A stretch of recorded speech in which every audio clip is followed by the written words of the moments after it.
And for those of you who haven't been in the stream before or who don't know, I am trying to take all of this that I'm capturing in here and create a mod where it exports into a CSV so that I don't have to do a lot of this work myself. I always love the phrase work smarter, not harder. Try to automate everything I can. And so I have seen a little bit of success, and I wanted to show that to you all today. And as a quick note, I'm calling it Jimbo's data, and it is currently in my GitHub. And if you look at my links on YouTube or in my Twitch profile, there's either a direct link to GitHub where you can see not only the mod in there, but also the queries that we've been working on for Balatro and some of the napkins or the building blocks for the queries. But I do have at least the bare bones of Jimbo's data in here. So I'm going to switch over to VS Code and show you what it looks like. The first thing you need to do if you've ever worked with a mod is you have to have some way of identifying whose mod it is and what it's built for. And so that's why in the manifest.json or JSON, we have Jimbo's data as version 0.1 because it's still in development. We're tracking Balatro data one nope at a time and some other more administrative stuff for it. We have our init file, which basically calls the smods package and looks for our Jimbo's data.lua and loads it. And so once we get into here, it basically, this is some administrative stuff up here, but I'm creating, you can see over here, different folders and then files in CSVs that are appended with the year month, just because once we get to a point where I'm tracking a ton of games, I want to make sure that my CSVs don't get too overloaded. Probably could be safe with maybe like a year, but this way we can be super safe. And you'll notice that it saves it out to the Jimbo's data logs, and it's going to be /test, which is the name of the profile I set up. So if I wanted to run this on NapKim Math, it would have /NapKim Math instead.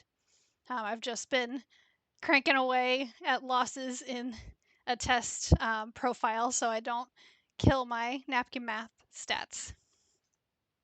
This portion gets that profile name, and so because I'll also show how this works in Balatro itself, but it'll populate the profile name that you're playing on. So if you have multiple different profiles, you can see the difference between them as well. You can get some basic run info when you start the game. And I had to separate out the start game and the end game because I didn't want to modify anything that I was writing, and it was important so that we could track basically how long these games take, that we get the start time and the end time as well, and that's why part of it is also separated out into our run start and our run end. So we can get the seed, which does populate as soon as you start the game, so you can look at it as soon as you start the game. You don't have to wait till the end screen to populate it. We have our stake name, our profile name, and then our deck name. And then the same thing for at the end of the game. Right now, this is when there's actually a game over. I'm still trying to figure out how to get the, basically if you win the game but don't go into endless mode, saving these off, or if you like save the game and come back to it later. I haven't quite figured out how to do that yet, but that's okay. So we got our defeated by, so that tells you which boss blind or small or big blind defeated you, how many cards you played, how many you discarded, how many you purchased, how many times you re-rolled, your new collection, the furthest ante you got, your furthest round, and your best hand. I'm still working out the most played hand and most played hand number of times, but I plan to have those in there as well. How many dollars you had at the end of the game, if you won the game or not, and then this is where it actually returns who you're defeated by. So we have a function up here to make sure that we have a directory within our mods/Jimbo's data, just to make sure we can get to it. And this will actually save it outside of the Jimbo's data folder. It'll save it directly in your mods folder, similar to how Lovely saves the logs directly in your mods folder. And that way, if there are any updates or anything, you can get pulled directly and don't have to worry about overwriting the data that you've already saved. And so this just makes sure that for all of our different CSVs that we're writing, that the correct profile and dataset name is set up correctly. Then we get into writing our run start CSV, where we just basically make sure that we have the file structure we need, including the headers, and then we export out our profile, seed, stake, deck, and our OS date is just the timestamp that you start the game. And so if it needs a header, it writes out the header and then inserts the row. Otherwise, it just inserts the row. Now, one thing that I did notice that while I was doing this is if you put in new columns, then it'll overwrite the existing data. So you need to be super careful as you're doing this that you don't overwrite data that you actually want. But if you do take some columns out, so like when I was not putting those in, when I commented those out, it actually still kept the header because it's just looking for the header that you're saying, and even if it's a subset, it'll still export to that. So another thing to be careful with. And same thing with the end run, where we say look for the header, put the format necessary. These are all strings, just to be simple. And you have one for every single row you're exporting, or one for every column you're exporting. And then /n means that there's a new line at the end of it, to make it so you don't have a CSV that just has so many columns instead of one row for every game. And the same thing where we're putting in our header if it doesn't exist and appending if it does. Then this is where we actually hook into some of the game functions. Our start run is what we hook into for the start of the game. And we're triggering it right after the game starts. We're writing it to the CSV, and so we're saving that into that folder right here. And then same thing with the game over. When the game ends, we're going to do the same thing where as soon as the game ends, we're going to write to that file. And for those of you who have not run a Balatro mod before, what you do is you make sure that it's in your mods folder, which for me is in library application support Balatro. It differs by operating system. And you put these lovely library and .sh files directly with your Balatro app. And that's for me in library application support, Steam, Steam apps, and Common. And the easiest way I found to do this is if you take your lovely macros.sh and you drag it. I think I cut out my toolbar at the bottom, but if you drag it on top of your terminal icon and drop it there, it will start the game for you.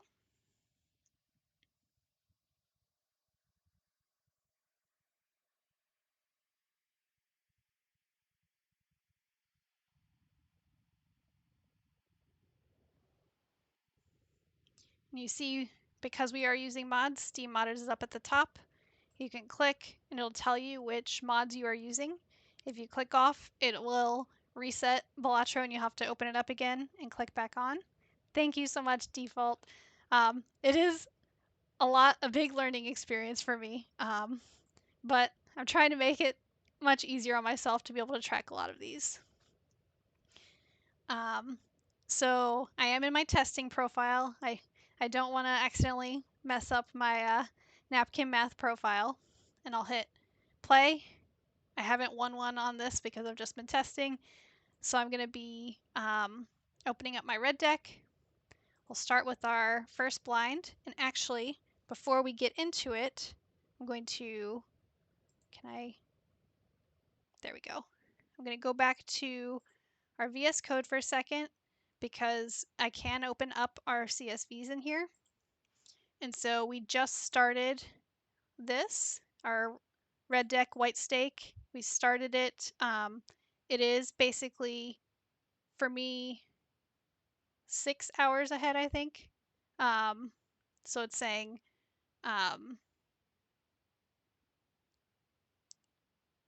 or no, sorry, I need to 4 hours ahead because this is not in, it's 24 hours, not 12 hours. But it tells you your seed, so you can use something like the soul to look at your seed information if you want. I'm not condoning that, but if that is something that would be cool to you, you can see before you even start the game how it's going to look, your white stake, your red deck, and then your start timestamp. So I'm going to, let's see, I'm going to try to win our small blind and then lose our next. Okay, there we go. Full house. Could have played with the aces too, but that'll get us 360 is our round score. And I'm going to buy Hanged Man. So we have $7 left. Start our big blind. And we'll just play high cards. I'm going to discard a couple things. Play another high card, and lose. Womp womp. All right, so our best hand is 360, and we'll switch over. We played 9 cards, 12 discards, purchased 1, rerolled 0 times, 1 new discovery, have our seed, ante 1, round 2, defeated by a big blind. And if we go into our run end, we have the same metadata to start our CSV for run start. We have our profile, our seed, our stake, our deck, and then we have our end timestamp. So we ended right at like 3:02 p.m. my time. False, we did not win. That's okay. We were not. 360 is our best hand. We played 9 cards, discarded 12. 9, 12. And then we have 101.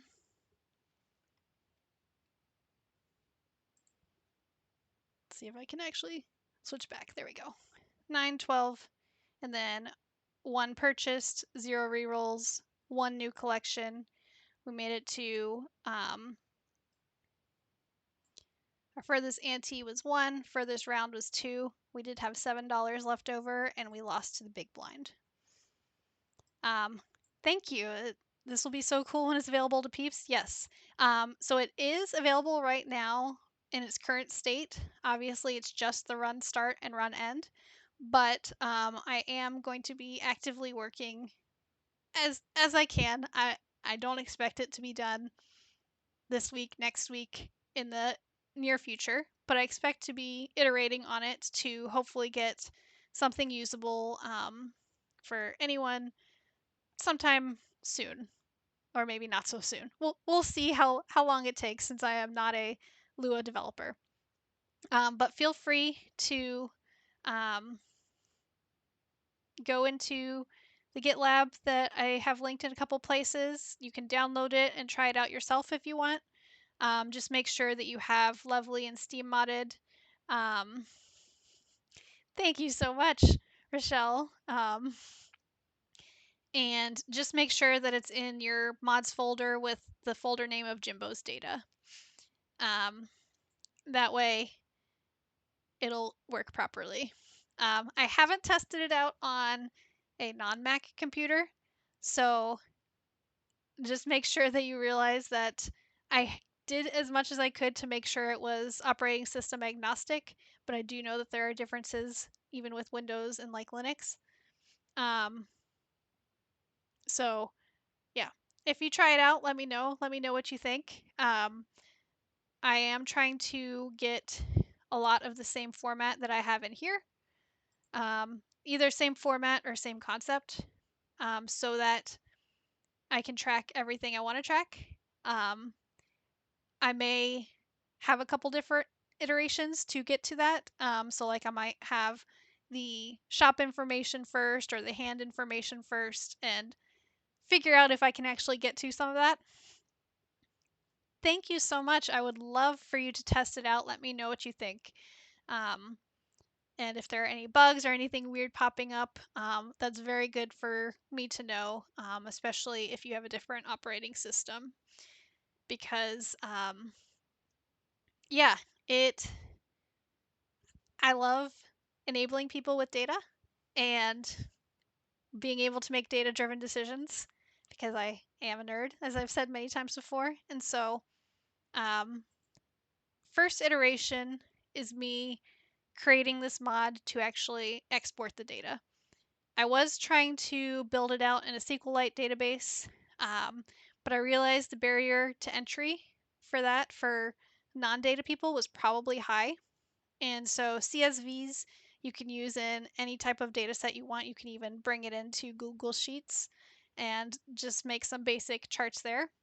But I would love to eventually tie this into either like Tableau or some type of visualization where you can see trends over time or build something out where it would be easier for other people who might not be as data savvy to figure stuff out. Another option is even something like Google Colab. If you haven't used that before, it's very similar to Jupyter Notebook, where you can run Python code. It saves the code, and it basically every time you run it, it saves the output underneath a cell you run in.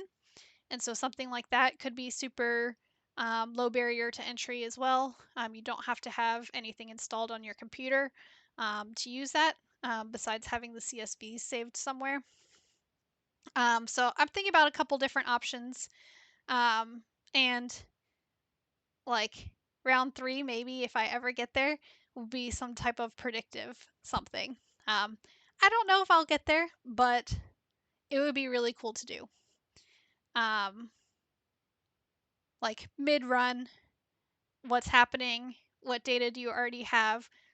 What does it think that you should do? Should you like switch to a different poker hand, or should you look out for certain jokers?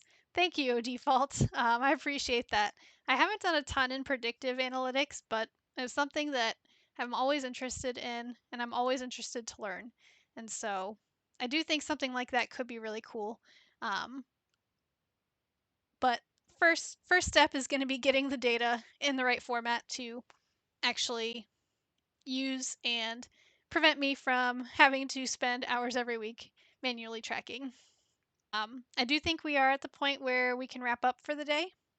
And I really appreciate you all being here, um, asking questions, um, giving me some banter, and appreciate the encouragement of this crazy project of mine.